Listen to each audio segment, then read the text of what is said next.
Log on to patreon.com/Dane Calloway or paypal.me/Dane Calloway to support me, my channel, and my content.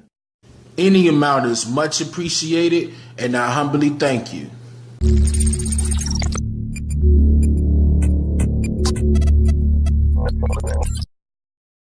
According to the IRS, governmental records and other identifying documents indicates that well over 90 million tax-paying U.S. citizens are overpaying their income taxes each year.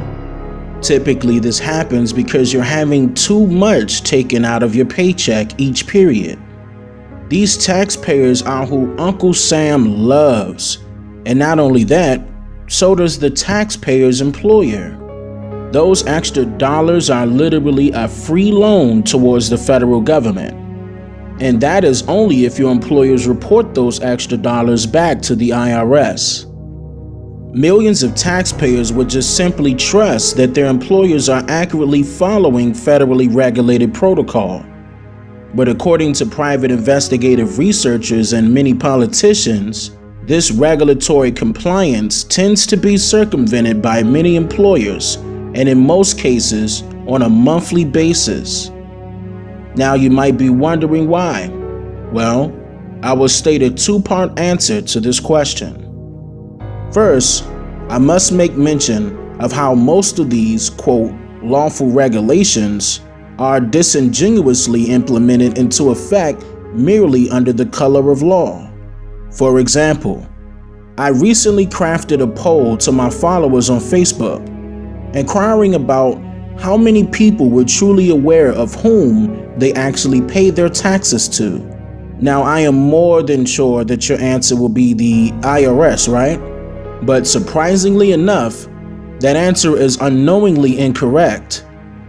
This can be confusing and startling to many that have just heard about this for the very first time.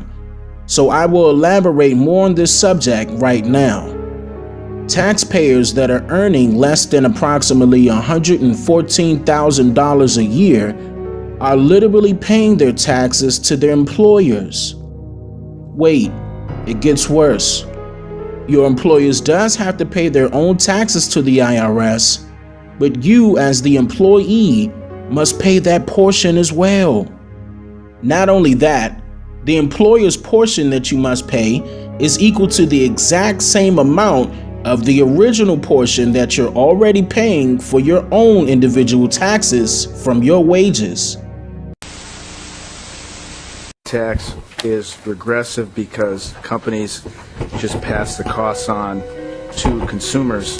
Tax is regressive because companies just pass the costs on to consumers. Can I argue that taxes on me are bad because I just pass the costs on to my employer in the form of demanding higher wages? Mr. Michael? Careful now. Chairman, Representative Lett. In fact, there is an argument about that, and I think it's one of the reasons why employers are concerned. Normally you would think, hey, an employer is not concerned about the individual income tax because that tax is imposed on its employees. Because that tax is imposed on its employees. And so therefore, why do they care? Well, they do care to a certain extent because to the extent that labor is mobile and moves from state to state, and they have to attract, and one of the things that they're forced to do is to attract good, skilled labor because that's the way they succeed as a business. And if in fact, one state has a much higher income tax than another state, the only way they can attract labor from a national pool would be to raise compensation to offset the fact that you have a higher income tax. So there's some economic theory that would in fact suggest that what you're saying is true. What you're saying is true. What you're saying is true. Now let's stop it right there so that I may shine a much brighter light on what he just stated here. Employers have numerous payroll tax withholding and payroll obligations. These taxes are most commonly known as Social Security tax, Medicare tax, payroll taxes, federal payroll taxes, and the FICA withholding tax, which is the most important. An employer's federal payroll tax responsibilities include withholding from an employee's compensation and paying an employer's contribution for Social Security and Medicare taxes under the Federal Insurance Contributions Act, also known as the FICA. The Federal Insurance Contributions Act is the, quote, federal lawful code managed under the color of law that requires you to pay 3 separate taxes from the wages you pay to your employers. In other words, the FICA is the requirement of withholding from an employee's wages, and as well as an employer's portion of the taxes that must be paid by the employees. Since I've covered the grounds with asphalt, now it's time to mark the pavement so you can see clearly where this road is going. Buckle up, safety first. The second half of my 2-part answer is pretty simple, straightforward, and definitely the most important part of this segment, because it plays a huge relevant but so evilly manipulative factor surrounding our everyday lives. There is no law that requires the average American worker in the private sector to pay a direct unapportioned tax on their labor and compensation for services. There is no law. Why do you think you've been able to get away with not paying or filing your income taxes for so long? Well, first of all, I've not gotten away with anything. I'm not hiding from anyone.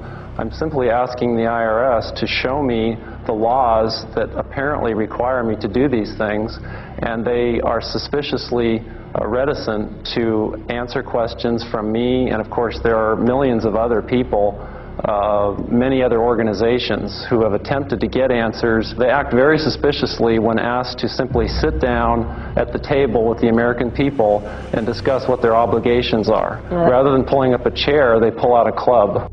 They're calling us tax cheats, they're calling us fanatics, they're calling us weirdos. I don't care what you call me, but I have one question.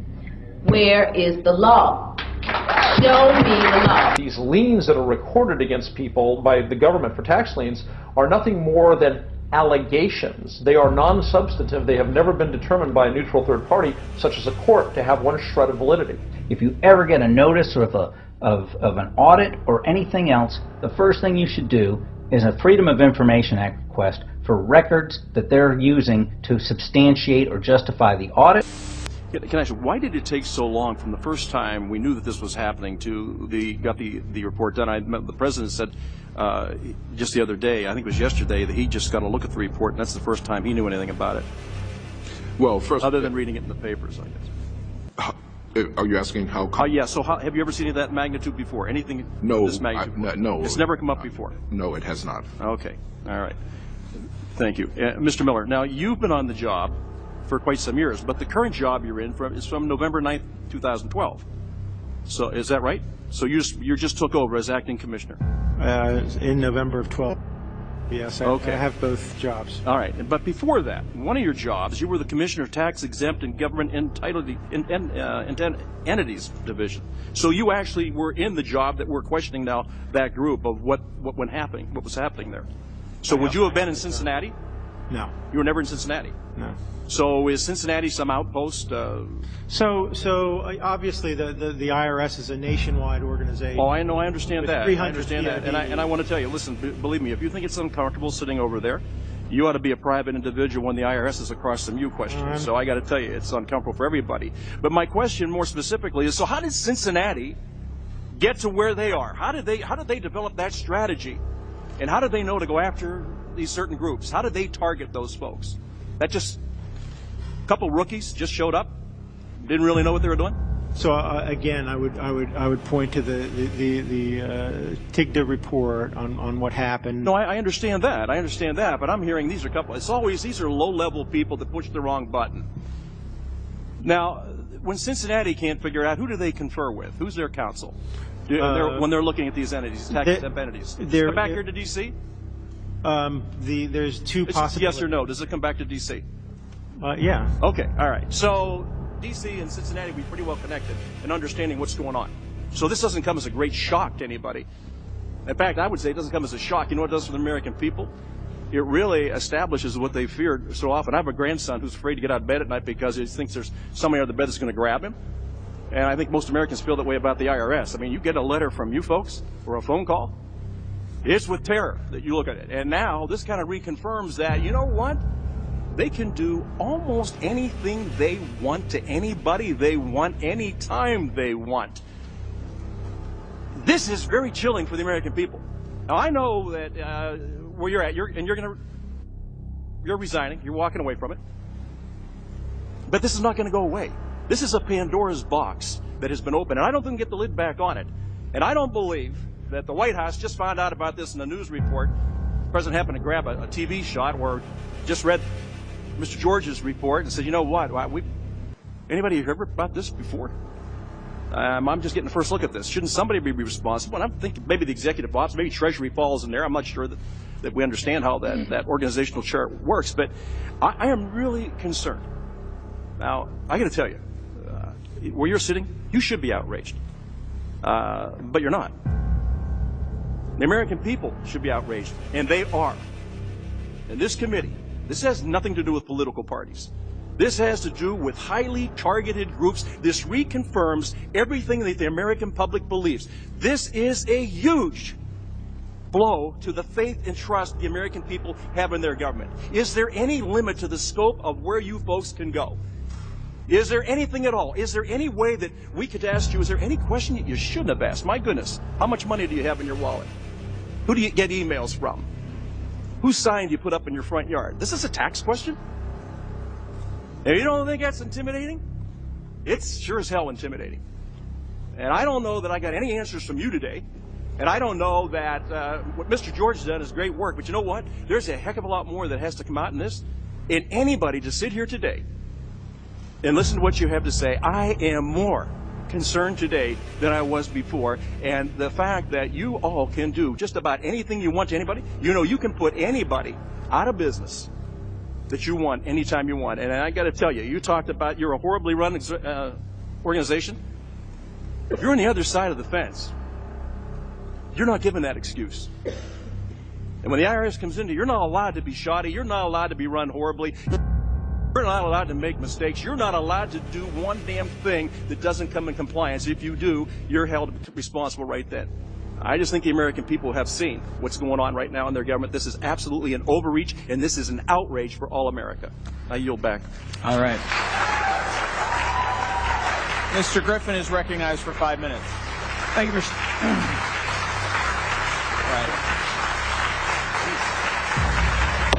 The committee will come to order. I really expected that, of course, there's a law that you can point to in the law book, the code that requires you to file a tax return. Of course there is.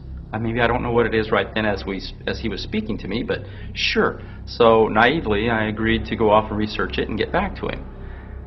3.5 months later, I was at that point where I couldn't find the statute that clearly made a person liable, at least not me and most people I know.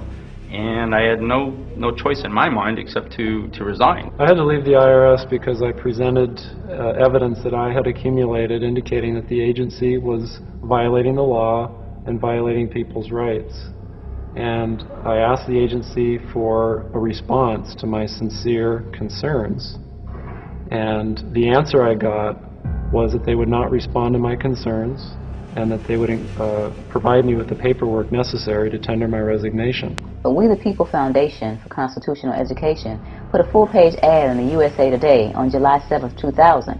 And within the body of that ad was a $50,000 challenge for anyone that could show the law.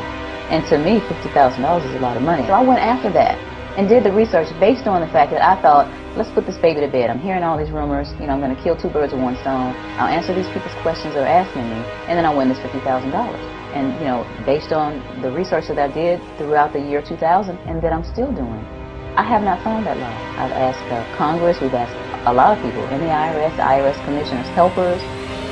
They can't answer, because if they answer, the American people are going to know that this whole thing is a fraud.